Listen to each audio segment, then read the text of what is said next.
On this episode, I'll be talking about the latest in Windows 10, some new technology in the land of smartphones, Star Wars Episode 8, something pertaining to the Disney Fox deal, the new voice of Pikachu, yes, you heard that right, and other geeky information. All this more on this week's episode of Alter Geek. Alter Geek is brought to Gamefly.com. Sign up today for a premium free 30-day trial with one game out at a time by going to GameflyOffer.com/AlterGeek. You're tuned in to Steve Megatron on Altered Geek.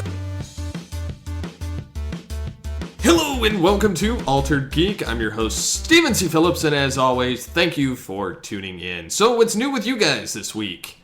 For me, I just got back from a flight from TFG and Mike's wedding, which was a lot of fun. So it was kind of interesting having the co-creators of the Geekcast Radio Network meeting for the first time after 9 years. We did record an impromptu Geekcast Radio Presents conversations with Steve Megatron and TFG1 Mike.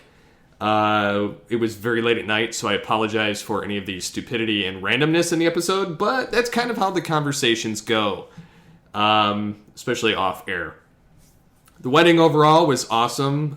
We had Pecan Court Michael Wilson from the TFG1 podcast, The Beast Unleashed, and Transformers Animation Podcast, along with Pauka.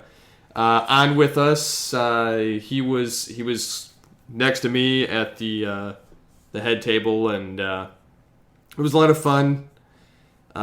Teasing Mike, messing with him. There was a lot of fun had, and we it was a pretty eventful day, but it's also a happy day for Mike and his new wife Karen, and it's just kind of it's kind of helped watching this transpire and kind of just in reminding of how awesome marriage and family is, especially when you're a crazy person that records way too much and does the majority of his stuff online or in front of a computer.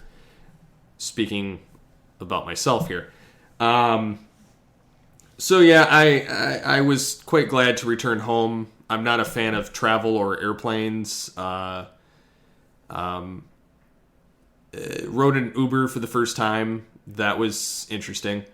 I've never rode an Uber before, never had the inclination to do it. It wasn't that bad, actually, but I don't know.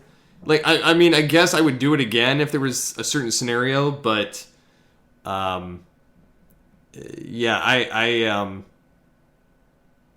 it was different. I'll just leave it at that. Getting into this week's episode, I have a short clip I'm going to play probably after I do a little bit of conversation pieces here. But it's pertaining to the Fall Creators Update of Windows 10. And I've had numerous people have issues with this update. One of them being TFG1 Mike, where if the hardware or graphics card is too old, they actually replace your graphics driver with a standard Microsoft basic graphics driver. And what that does is, once you have this update, you're kind of screwed. And I'll get into my rant in the separate clip. I was driving at the time. I had my speaker on, so if there's a little bit of road noise, I apologize for that part of the clip. But I was coming back from a oil change, so I was a little flustered about the Windows issue. And that's caused his resolution to go down, so he can't actually expand his screen as much unless he wants to add a second screen. My mom actually had the same problem with her laptop, where because it's an old Windows 7 machine, it was built for that. It's replaced the graphics driver with that, and so the images and the text aren't as crisp, and it doesn't let your resolution get any larger than like in some cases like the 1200 or 1280 or the 1160 or aspects like that. So I'm going to take a quick break. It's more so going to be just a transition break here to the audio clip of my tech experience with Windows 10. I'll be back after this. And in this episode, I'll be covering, it's going to be kind of a short one today, being that I'm in my car, and, The primary purpose of this one is to talk about some tech issues that I've been having lately. I don't know if anybody else has been having these issues, but honestly, I'm kind of sick of Microsoft. And what does that mean? Well, I've been a diehard Microsoft, PC fan pretty much since the dawn of, modern computing, basically the mid-90s. And I've followed every version of Windows from 2.0 through to now. I am a Windows 10 user. However, I've kind of decided to rethink my entire thought process on the whole Windows Mac endeavor. And you might be asking, why would I decide all of a sudden to flip-flop? To not hate a Mac? To not necessarily cater to what I've been used to? And honestly, it's because of the amount of irritation and lack of control. I have had nothing but issues with Microsoft for the past, I'm going to say about 6 months. I think back to when I first introduced the concept of avoiding the Windows 10 updates and the Fall Creators Update when I caught wind of it. And I wanted to avoid it because, honestly, I'm sick of Microsoft coming in, deciding when it's okay to install. Even if you delay it, they decide when it's okay. Which interrupts computing when you're busy. Like, I'm on my computer from 8 a.m. in the morning until some nights until 2 a.m. in the night. And, I mean, granted, there's breaks in between there, but I don't necessarily know when my breaks are going to be. I work from 8:30 in the morning to 4:30, sometimes 5:30 in the evening, and then I work on my website stuff anywhere thereafter. And so I don't want Microsoft deciding when they can install the new version. I don't want them deciding when they can reboot my machine in the middle of whatever I'm doing, or having to set okay hours of operation.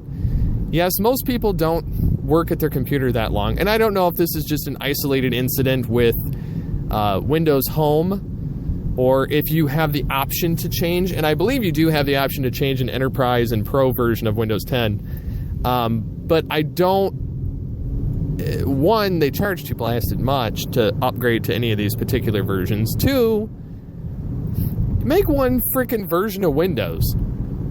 That's one thing I like about Mac, is that there's pretty much, you get what you get, and they don't really charge you for the OS. It's the machine you're paying for, and they do utilize the machine better than Microsoft does on the PC, and that's kind of sad.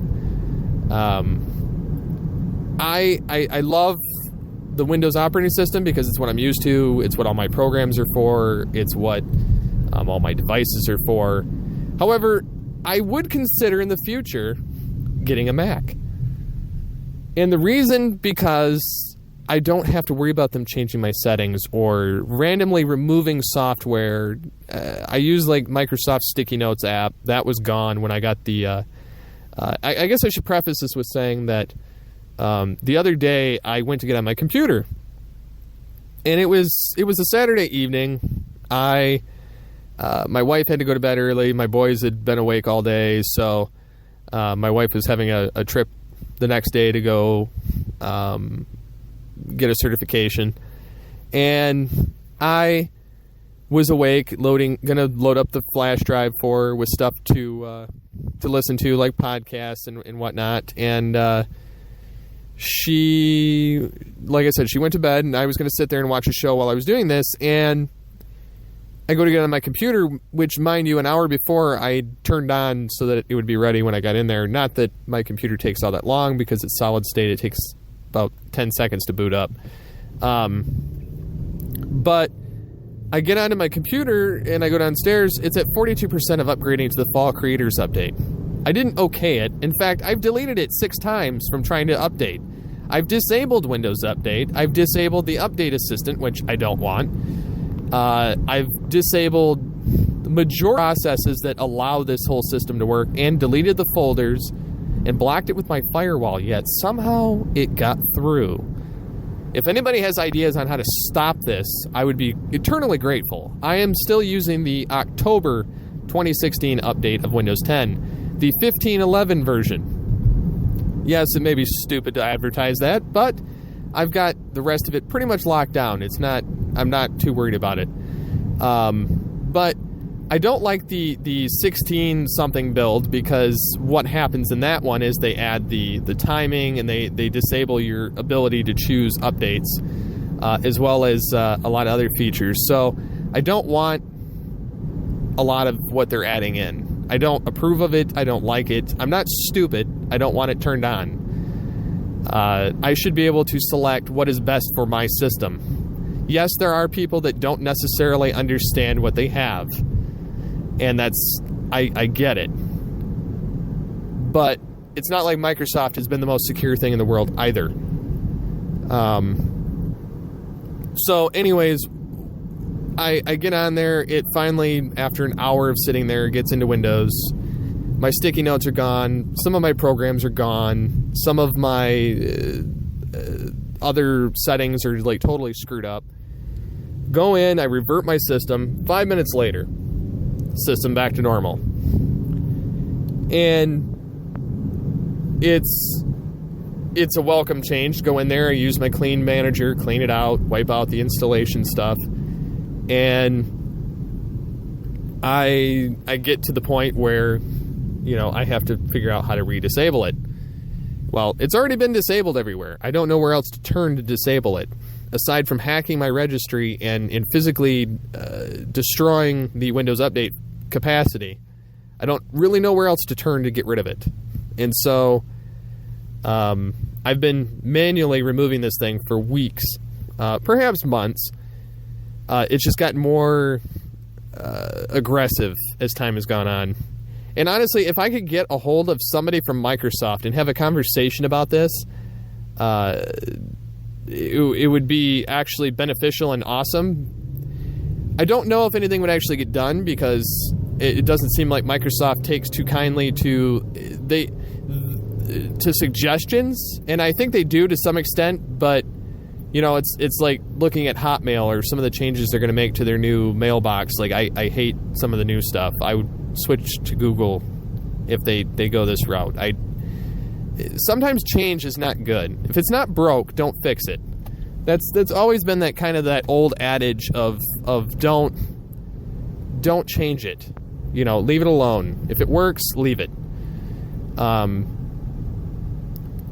And I just, at this point, a Mac sounds so much more appealing, because I would have to learn the shortcut keys. I would have to learn a little bit about it still. But I can still do my right click. I can still do left click. I can still do majority of the things. I don't have to apply settings. I just click them and they happen.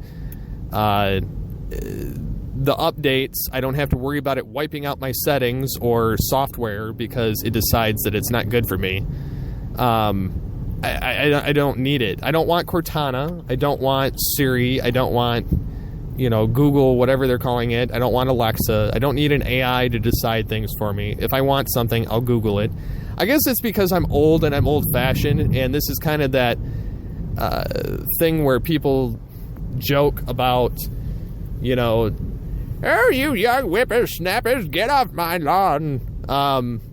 Where I've become the old curmudgeon that doesn't want to change. I don't like change. I don't like the new way of things. And so it's kind of funny, because the younger people are like, yeah, we like it, woo! And us old people are like, I remember back in the day when I had a VHS cassette tape or an audio cassette, and, and it's funny to go back and kind of reminisce on the technologies that have changed. I remember dial-up. America Online was something big, and Earthlink, and the internet ramp when I started the internet in 96. And it was the most tedious thing in the world to get on anywhere on the internet because it was all text-based. There was no visuals, it was a big thing if you had a GIF animation. And just because of what the internet had done by that point. And so now, going to where we are here in 2017, almost 2018, it's just funny seeing how far technology has gone and how close it's gotten to a lot of the Star Trek tech, and some of it beyond what we've seen in any of the Star Trek shows. Which would be an interesting topic in and of itself, to take Star Trek and, instead of rebooting it and jumping back into the same characters in the same universe, create a new Star Trek. And what I mean by this is do a new series where you try to imagine things, 200-300 years in the future from now, just like Star Trek, and instead of reusing and trying to fit within the continuity or the stuff that's already been created, if you created something new, it would kind of give you a new template to kind of play with and see where things could go. Because a lot of the technology we have now is far beyond things that were even in Star Trek Voyager or Star Trek, Nemesis or any of that. So it could be an interesting thing to kind of guess where we could be. I mean, we don't have the holodeck. We don't have androids. But we're pretty close on a lot of other things. So it's, we don't have starships, so those are a few things, but still. Like the pads, the communicators, the phones, just everything like that. We're kind of beyond it. So, I don't know. I'm a little peeved at Microsoft. I would like to have a conversation with somebody from it if I could find somebody to reach out to and ask why they're jamming this stuff down our throat, and why settings have to get reset every time there's an update, why software manually gets removed. I wouldn't have such an issue with doing the updates if they would stop screwing with my settings, stop removing my software, stop, if I have Cortana in the search bar disabled and the App Store disabled, I don't want it. Like, there's a reason why it's not there. I don't want it at all. I have my Windows start menu with classic shell so that I can use Windows 7 start menu, because I can get easily to my control panel in other places without having to do this whole dig-a-thon to get to what I want. The whole PC settings thing, while I realize it's supposed to be more similar to a Mac or a cell phone, is not helpful. It's more annoying to dig through the features. If you just give it to me in the control panel, I can directly find what I want. I can click the icon, get right to the display settings. I can click the icon, get to the mouse settings. I can click get to the display, add, remove programs, whatever.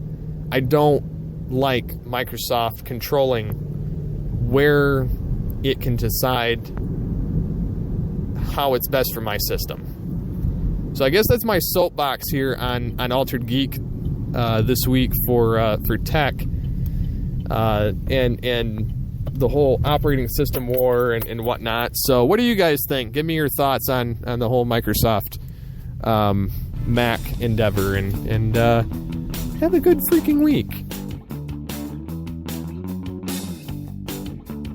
And we're back. So, since we had that little conversation about Windows 10, and I'm not a huge fan of the entire process there, I'm going to give a recommendation.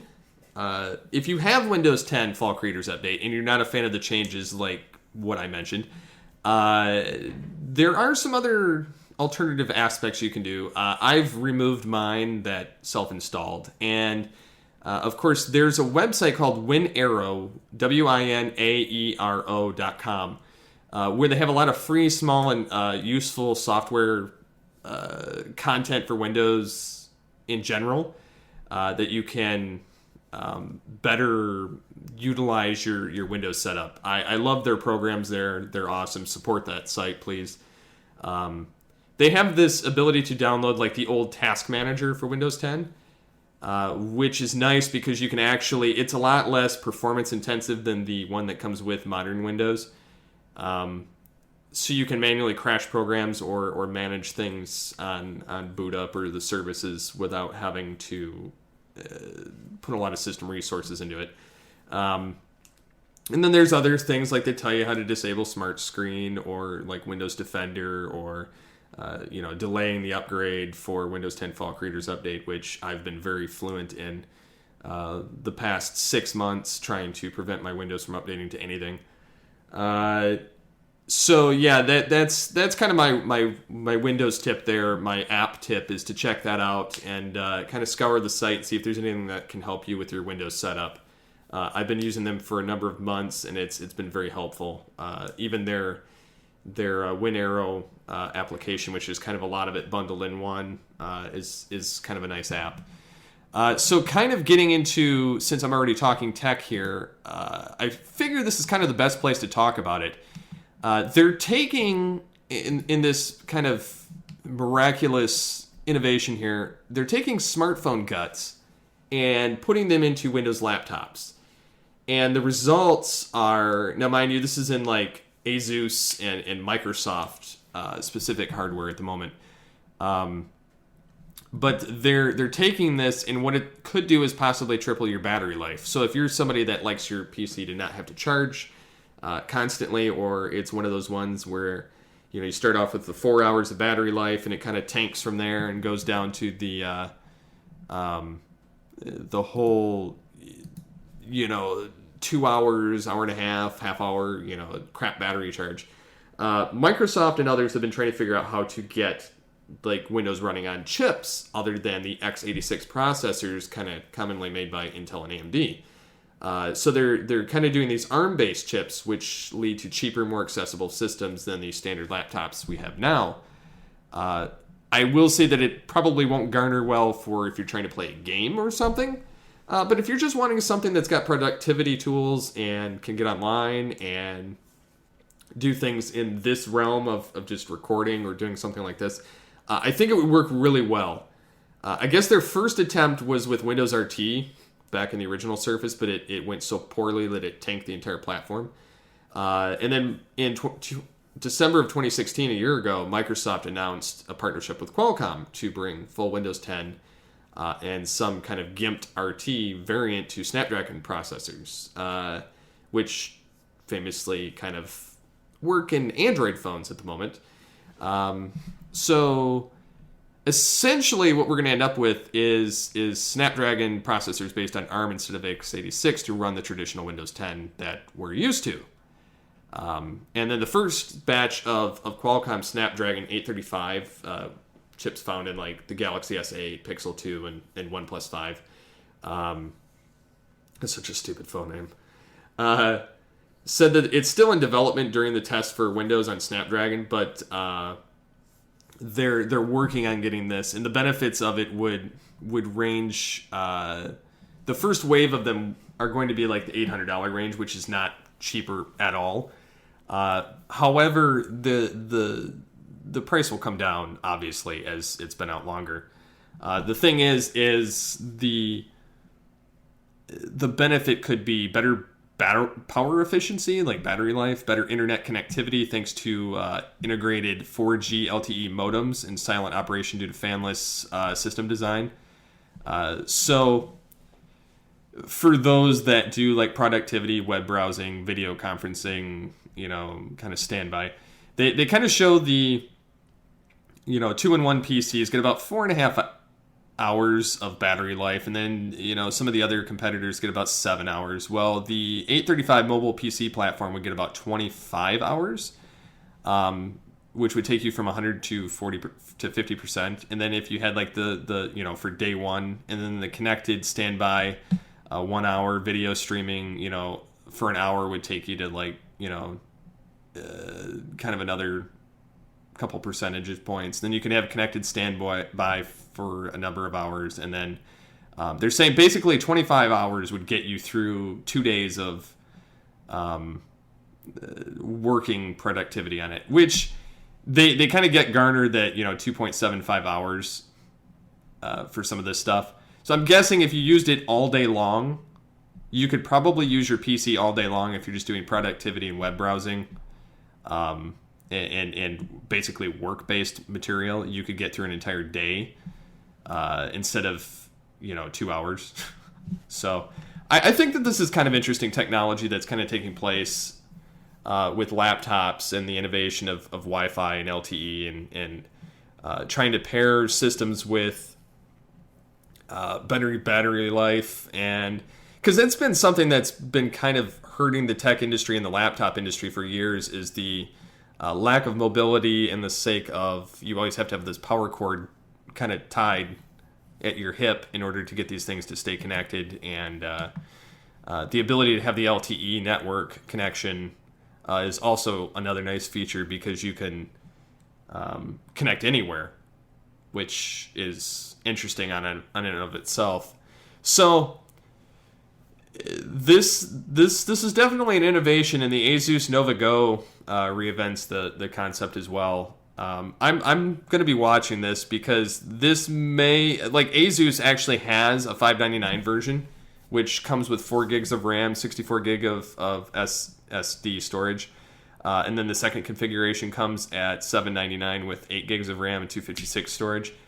And as time goes on, these will drop. But I still think that this is kind of a new territory, but it gives you that laptop with the tablet cell phone hardware, because you can do a majority of things with your cell phone anyway. I've worked from my phone when like a couple weeks ago I was at the airport in Chicago, could not get on Wi-Fi at all, and so I was like, I need to work this afternoon. I have things to do. I have to send emails. I have to double check content, and so I was able to do it from my phone, which, if the screen were bigger, would have been awesome. And it would have been too slow to use my LTE with my connecting my computer to it. But I'm definitely down for this technology, and I think that as time goes on, this will continue to drop, much like getting the $300 laptops, $400 laptops we get today for the lower end stuff. So I don't know. What are your guys' thoughts on this? I'm really interested to see where this goes. And yeah, there's some instances where Windows sucks, but I personally would not buy a Chromebook. I'm not all in on that. I want something I can use my standard software with, which would be Windows. And so if I can connect all my stuff on there and use it, I'm definitely going to be excited if this is the wave of the future. So moving on, I'm going to get into the Star Wars Episode 8 content.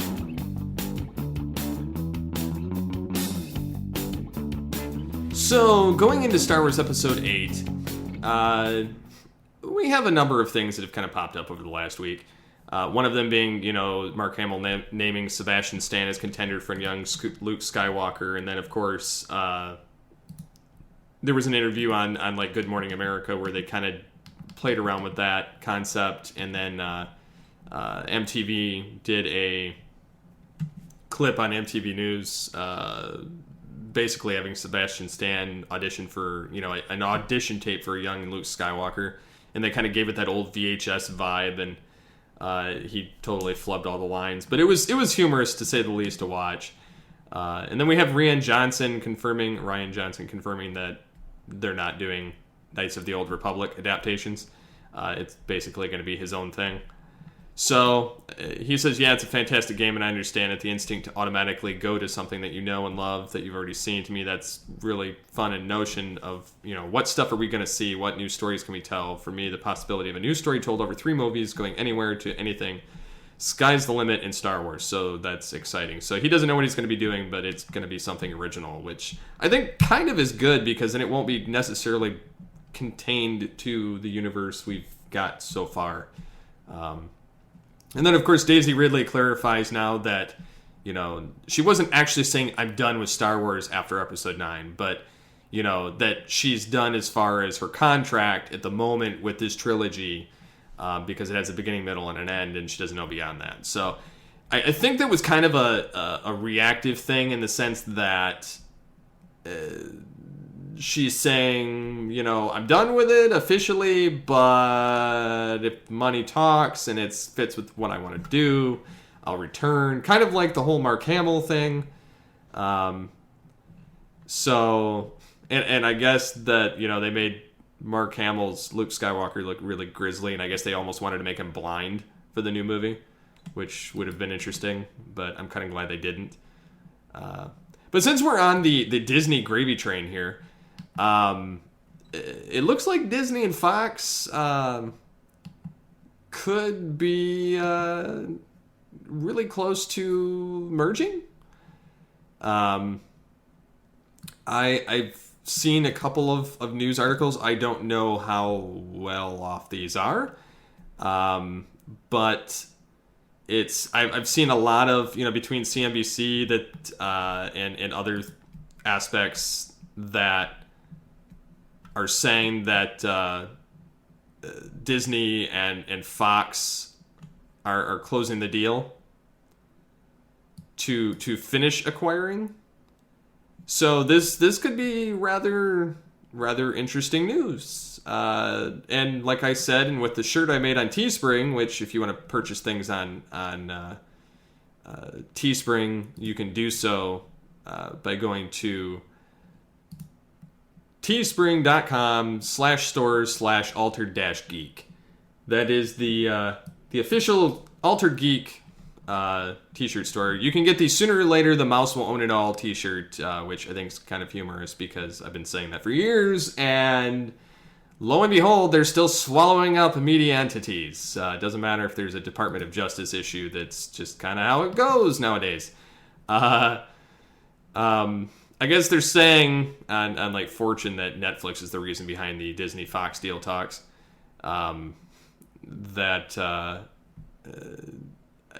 I think it's kind of funny that they're, obviously they're not going to take over like the Fox TV network or like the Fox network or news and sports, because Disney has their own with ABC and ESPN. But they would swallow up the rest of the company's media entities, which would go good for Disney's streaming service. Because both Fox and Disney also own stakes in the streaming service Hulu, and essentially, I mean, they have some aspects on Netflix and Amazon as well, but essentially this would kind of close that up, and they would be able to use their own service and pull from everything else.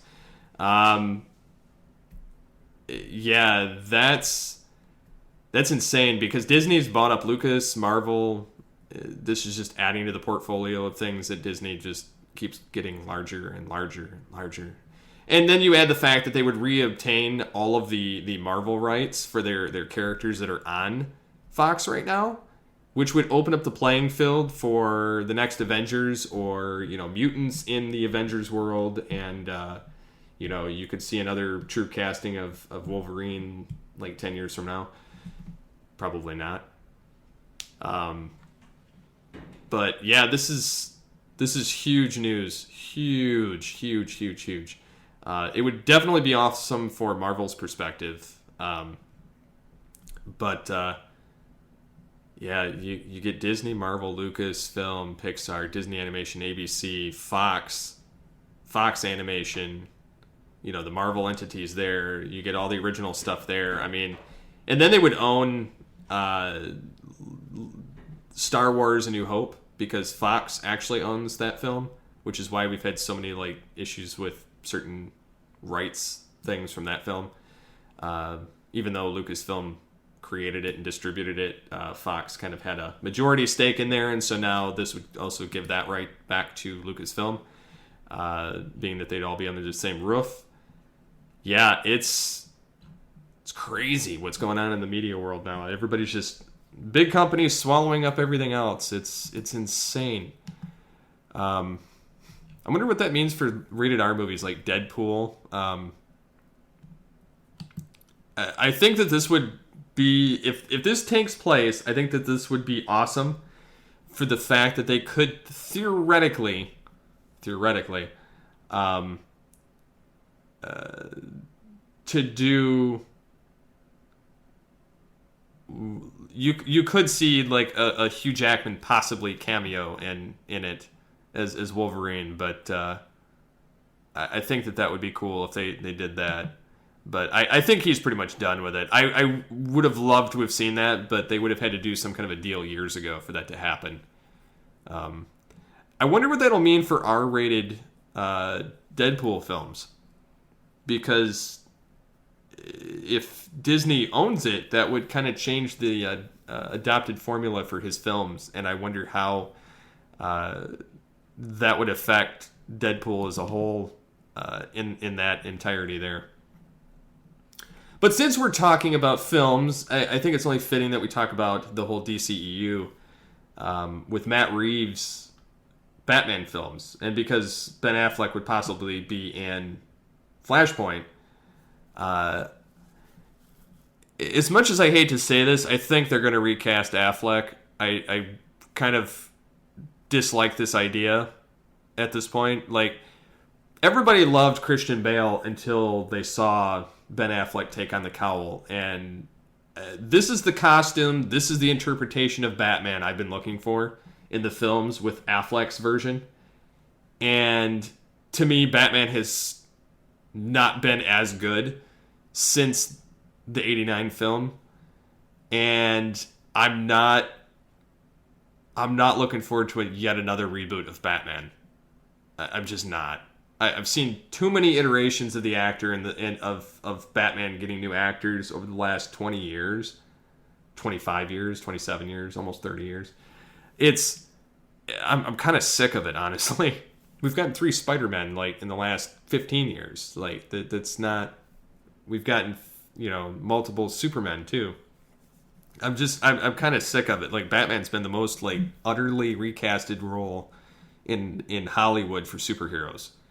And it's not like a roadie deal where they, the guy was in the first Iron Man and then they got Don Cheadle. Like, this is huge if they change it, because the DCEU would fall apart without having the same look or the same actor taking on Bruce Wayne Batman. And then it's reported that Matt Reeves is expected to recast Ben Affleck in his Batman trilogy, which I'm not really enthused with. I mean, I think that Matt Reeves will do awesome as far as the films and the story. I'm just not looking forward to a recast. And that kind of makes me sad, because I rather like Affleck as this role, despite what people said about him in the first film that he appeared in. I think that he's knocked his character and the portrayal out of the park, and I would love to see more of it. So, then I think I'll get into a little bit of anime here. There's some interesting news. For one, there's a live action Pokemon movie, which to be honest, I'd completely forgotten this franchise exists, because I don't pay attention to it. It's been around, but I haven't paid attention to it since the early 2000s, when I had like Game Boy and Pokemon Red and Gold and the card game and whatnot. Recently, in an animated movie, they made Pikachu talk, and it was debated whether that was a dream sequence or whether that was actually Pikachu. And they recently cast this actress from Big Little Lies, Catherine Newton, who also was Claire Novak in Supernatural. That's where I know her from. But she's supposedly going to be in the Supernatural spinoff Wayward Sisters, so we'll see on that. That'll probably get canceled, unfortunately, but it probably will. Anyway, she's going to be playing this character in Detective Pikachu. We're going to Detective Pikachu. And it'll be a character basically like Ash Ketchum, but not Ash Ketchum. It'll be like the main character, Pokemon trainer. And And I'm glad I waited a week to talk about this one, because when the information came out, it was on the 29th of November. And so with this being the second full week, actually full week of December, we're going to see a voice for Pikachu as well. And what does that mean? Well, it means that we're going to see Ryan Reynolds take on Pikachu's voice. I can't believe it. What is he going to do? Pikachu. Like, I mean, is he going to do that? Or is he going to be like, yo, or something? I have no idea. They're going to have him presumably play Pikachu. I can't fathom this. I have no idea. I really don't on this. I found this to be the most like absurd thing in the world, because I've seen like pictures of Deadpool standing next to Pikachu with a detective hat, like Sherlock Holmes, and it just makes me laugh. But yeah, they're talking about bringing personality and natural charm and humor to the character, and yeah, I think it's weird. I really do. But I guess it's kind of one of those things you just got to wait and see what happens. I have no idea. It's crazy. Yeah, there's just all kinds of crap going down in the movie world right now. It's getting wild. And then Feige is excited to work on a new X-Men with, Disney absorbing Fox at an estimated cost of more than $60 billion. Like, this is just all this stuff going on. It's just it's insane. But it does open up all of these universes more by having these changes. So I guess change isn't necessarily a bad thing. It just kind of depends on your perspective of it. So anyways, I'm going to take a quick break and come back after this with something else. And we're back. So, I don't know how many of you remember this, but I took this course, it was like 2 years ago or something. It was from the Smithsonian X. It was the rise of superheroes and their influence on pop culture, followed by another course of that. I took another one. So I got 2 certifications in the same class. It was in their impact on pop culture. And then there was a third one I took of that where I was actually helping moderate content, because I'd done it twice with 100%. And then I did the second course that came out called The Rise of Superheroes and the Heroes of the Future, where you physically took your hero you created in The Rise of Superheroes and you built... You got paired with a team, and you had to create basically your own Avengers or Justice League out of them, and your own storyline, and a lot of communication back and forth to create this. And so that was a lot of fun as well, and it kind of helps flesh it out. You had to create a new villain to fight. It was interesting.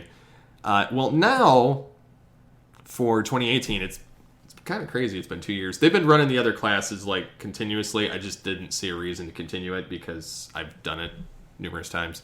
But they have Power and Responsibility, doing philosophy with superheroes, which is a new course that's starting up. And this class I'm kind of looking forward to, because it starts in January 15th, 2018. You can get that information on Smithsonian X or courses.edx.org. I'm going to take this, and it's basically going to be a 5-week course. It's free, although you can add a verified certificate for $50. The institution is obviously the Smithsonian. It's an introductory level. There's going to be video stuff in it. So they're going to have basically like the Superman's embrace of truth, justice, and the American way, to Wonder Woman's efforts at promoting peace rather than war, Spider-Man's personal struggles at balancing romantic life and crime fighting exploits.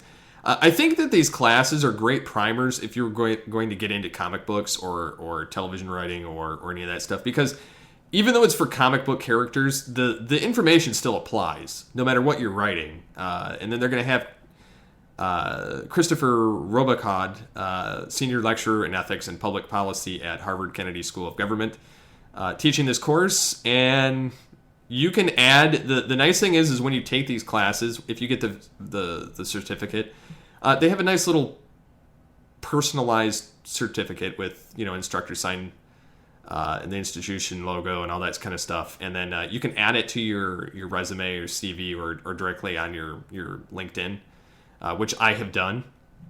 And it gets your certification number and everything else. So it kind of just adds that extra layer of things if you're a geek and you like learning this information. And so I highly suggest taking advantage of these courses. And they actually created a character for this class, which I think is kind of cool. Smithsonian's, power and responsibility in doing philosophy with superheroes. They created Veritas Man, which is funny.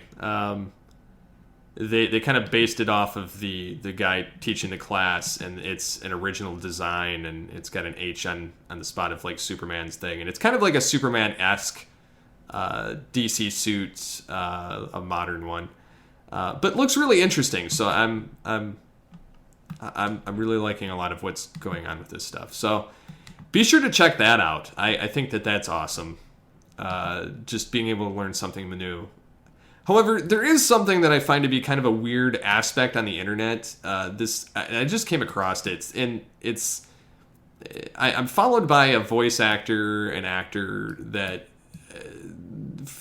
I have no idea the thoughts on this, but he was basically an actor on Charles in Charge. And I don't have anything against individuals on their own. Like, he was the young kid that was on Charles in Charge, and I saw David Soboloff or something retweet something of his where he wanted to get a hold of Scott Baio.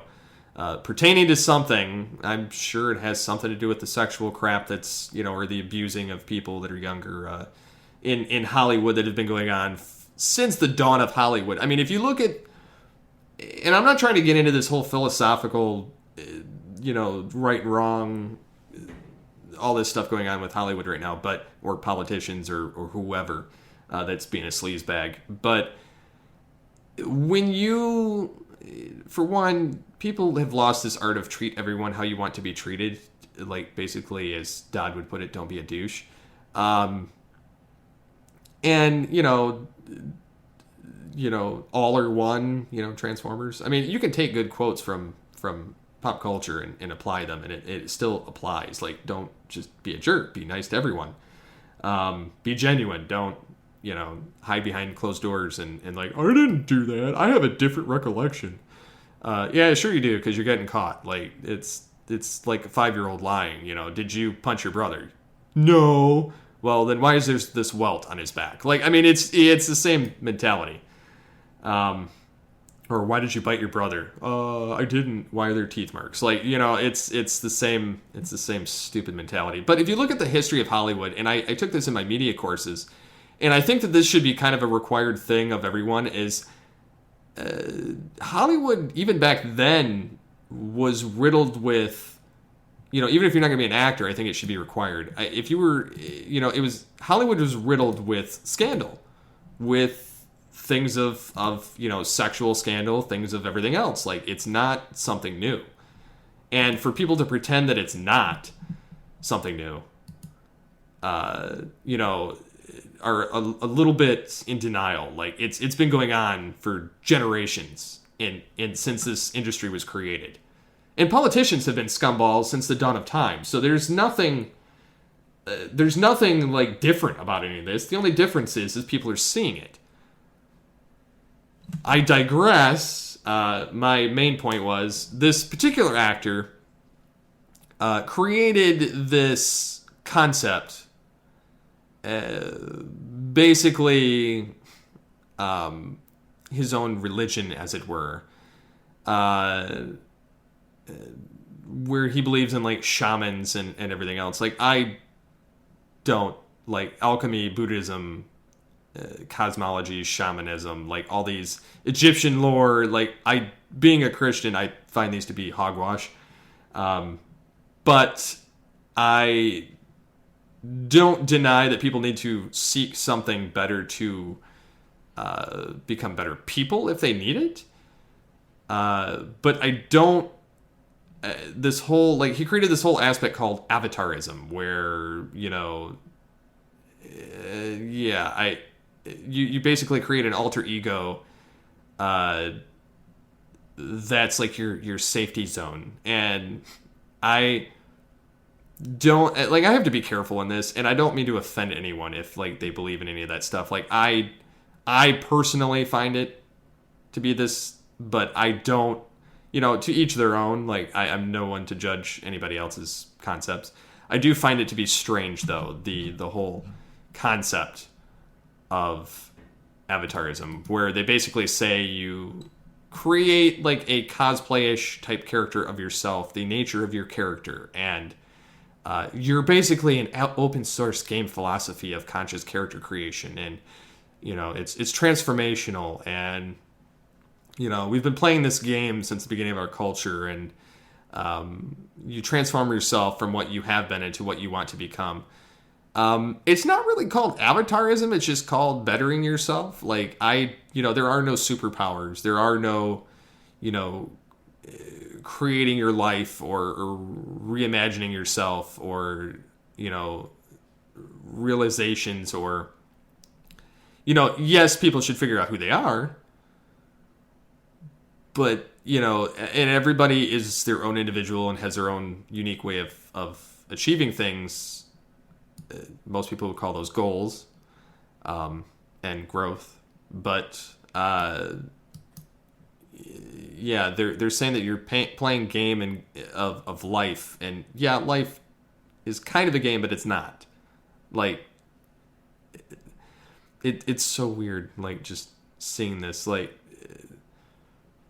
they're basically providing this framework for, you know, a fun self and fearless and magical transformation into this, you know, basically you're creating yourself a Dungeons and Dragons character for yourself to transform into. And well, I do feel like people have different aspects of their introspective, extrospective personality. Like, for instance, in person, I'm not allowed an obnoxious person like I am on the internet.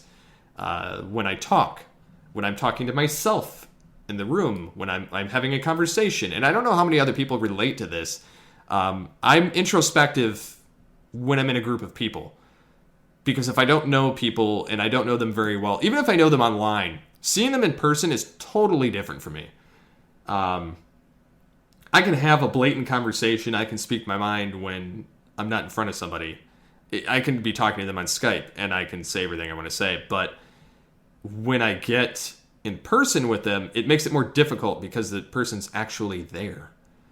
And that's kind of the age of the internet and kind of what's happened there. But I don't think that there's a conscious character creation or avatar you're creating. I think you just have these different facets of your personality. And nobody should be, you know, judging you per se, but nobody should be pushing their agenda on anybody else either. And I think that that's kind of a lot of what's happening in modern culture as well. I don't like the aspect of people having to, like, I have to get in my safety bubble and hide. You know, people shouldn't have to do that. I know that there's a lot of craziness going on with everything in society now. But it's... I'm very extrospective on a podcast. Or... and I guess it's kind of my natural self. It's just that when I don't know people, I close up like a clam. Like, there's no getting information out of me. It's very difficult for me to get out of my comfort zone. Whereas once I know somebody, or if I'm online, or if I'm on a podcast, I can just let it rip. And it's very difficult for me. Like, I have a hard time doing interviews on my own. and I feel very awkward and self-conscious, which is why I don't do them very often. Because if I do, yes, I meet awesome people, but that's usually why I have Mike tag along with me, because he's naturally more outgoing and better at that aspect than I am. I'm not a self-seeking, I'm not seeking more. Well, I like being a podcast personality, and I like doing voice acting, and I like doing all that. I humble myself in the sense that I don't see myself as that important in the grand scheme of things. Whereas there are some people that do, and we kind of talked about that a little bit at the wedding. Myself and Michael Wilson were talking about people that, we've come across that are kind of like that, self-servicing and everything else. And so it's really weird to sit and talk about. We just had the next Headmasters video come out where I play Scourge, and I did the lines so long ago I don't remember doing them, but I'm like, oh yeah, that was awesome. I got to speak with different people, and John Bailey's playing Cyclonus, and we have all these other people, Derek James playing Victor Caroli, and so I mean it's really fun, and I think it's awesome that I can do an impression of Scourge and use it for that clip and be a help to the project and be a part of it. But I don't sit there and go, yeah, I'm so awesome. I'm Scourge and Transformers Headmasters. And I don't know. I've kind of digressed and gone all over the place in this conversation. I don't know. What do you guys think on all this? I guess I'm having really deep thoughts at this point because, and no, not the Deep Thoughts with Stuart Smalley on SNL. But I'm kind of all over the place, and I think it's because it's getting close to Christmas, and I'm just, I guess, trying to reevaluate things before the end of the year and for next year, and I'm just kind of out of it this week and last week, which is why I haven't done much in the podcast realm, so... we're going to be back after a quick break. I want to talk about this one Star Trek aspect that's kind of bothering me. And I'll bring it up in Future Imperfect in more detail, but I want to bring it up here as well because I think it's kind of pertinent information at this point. So I'll be back right after this. And we're back. So, we have some Star Trek stuff coming. It sounds like Quentin Tarantino has shared an idea with J.J. Abrams about apparently wanting to do his own original Star Trek idea. He's talked to Abrams and Paramount, the studio that holds the rights for the film rights and TV rights, which are still with CBS. They claim that there's an inside source that says Quentin's idea was so well received that there's been a writer's room assembled for it. And of course, Abrams is doing episode 9 at this point, but he would still be an executive producer on it. And Tarantino wants to write direct, basically. So there's some people that are excited for this, and there's some people that are not. I am among the are nots. I am not a fan of Quentin Tarantino at all. I don't like any of his films. I don't... I mean, I get it. Everybody's a fanboy of Star Trek. Star Trek is kind of that original... It's kind of like that original thing that everybody likes and wants. And I mean, I would love to be a part of Star Trek in some capacity, but I don't want necessarily a rated R Star Trek. And Quentin Tarantino essentially wants to do a rated R Star Trek. Some of his films, if you're not familiar with them, he's done is Reservoir Dogs, Pulp Fiction. I know Pulp Fiction is one of those ones that a lot of people like. He's done Jackie Brown, Kill Bill. That was another one everybody just kind of liked. Death Proof, Inglourious Bastards, Django Unchained, Hateful Eight. He's working on Helter Skelter, and apparently now a Star Trek film. I don't like any of his films. I've seen aspects of it in my media aesthetics class, and I find them to be annoying, distasteful, just irritating films to pay attention to. That being said, if he does one, you're probably going to see some of his people that he uses a lot. Amongst them being like, Sam Jackson. You'll probably see him kind of cross over at some point if that's the case. You might see, like maybe Kurt Russell or, maybe Bruce Willis, maybe, Christoph Waltz, somebody. I don't know. You never know who's going to pop up in his films. And I'm not looking forward to this at all. I don't want an R-rated Star Trek film. I think the films, like, I liked Beyond. I think Into Darkness was garbage.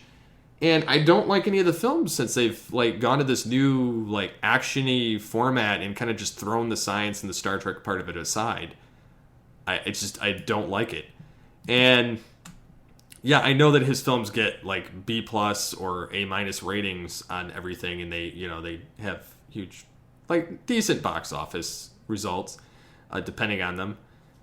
And I don't want gore. I don't want rated R. Like, for me, if I saw the trailer and some of that stuff was among it, I think that would turn me off to the films. I would be done. To me, that would just completely bastardize the films to me. I would want nothing to do with them. I would be done as far as Star Trek films are concerned. I would go watch my old stuff. I would leave it where it's at, and I would say, to hell with it, I'm done. So I kind of said, why does it have to be rated R? And like Mighty Tim on Twitter says that he says, I'm not enthused by a Tarantino Star Trek movie. Star Trek has been dead since Nemesis, and I kind of agree with him. I haven't cared for Star Trek since Nemesis. I think that Nemesis wasn't that great, but it was not a good film either. Insurrection wasn't really good. And Star Trek's been kind of dark since First Contact. We kind of lost all the light. We kind of lost all the, it got more grit after that. And then it just kind of stayed that way. And I think that's why Insurrection was so jarring, is because it looked like a TNG episode. And I'm not saying I want a TNG episode, but the original series Star Trek films were probably the best Star Trek films we ever got. Generations and First Contact aside. And then going into the TV series, I've got a new appreciation for Enterprise. Because, yet again, it's like 100 years before Kirk, so there's certain things that they're still working on and getting into that fashion. But Discovery, while I enjoy the show for what it is, it doesn't fit with the continuity. It doesn't fit. And that's been my other complaint. And then they've turned that into essentially a mature-rated show, because the last 5 minutes of the season finale, or mid-season finale, or Chapter 1, whatever the heck they want to call it this week, they had a naked Klingon. And it looked like some kind of a, xenomorph. Why do I need to see that in Star Trek? I know people have gotten, nude. They had 7 of 9 do it in Voyager. They had T'Pol do it in Enterprise. But it's not needed. I guess the intelligence level has just gone down the crapper, because I just don't like what they're doing to Star Trek at this point. And then Grimbot, a guy I've done dubs with in the past, says, because of the S attitude like this, life is short, studios should take a chance. Star Trek has been playing it safe long enough. The best Trek has always been the films and the television episodes that took chances with the material. That's what opens the door to this crap. And I kind of agree with him. I'm not enthused. I'm kind of curious to hear what you guys have to say on this whole Tarantino thing on Star Trek. I'm going to use it in Future Imperfect when I do that. But I'm not excited about this at all. So, what do you guys think? Let me know what's geeky to you this week by using the hashtag on Twitter, what's geeky to you, and let me know so that I can talk about it on next week's episode. And then as for this week's episode, I hope you guys have a great week. I hope that you guys have some question comments, maybe we can do some listener request episodes kind of gearing up to the end of the year. I will be recording this every week still until the end of the year. It may be a bit delayed on Fridays, but it'll still be out by 1 p.m. on Friday afternoons. So until next time, get altered, get geeky with the Altered Geeks.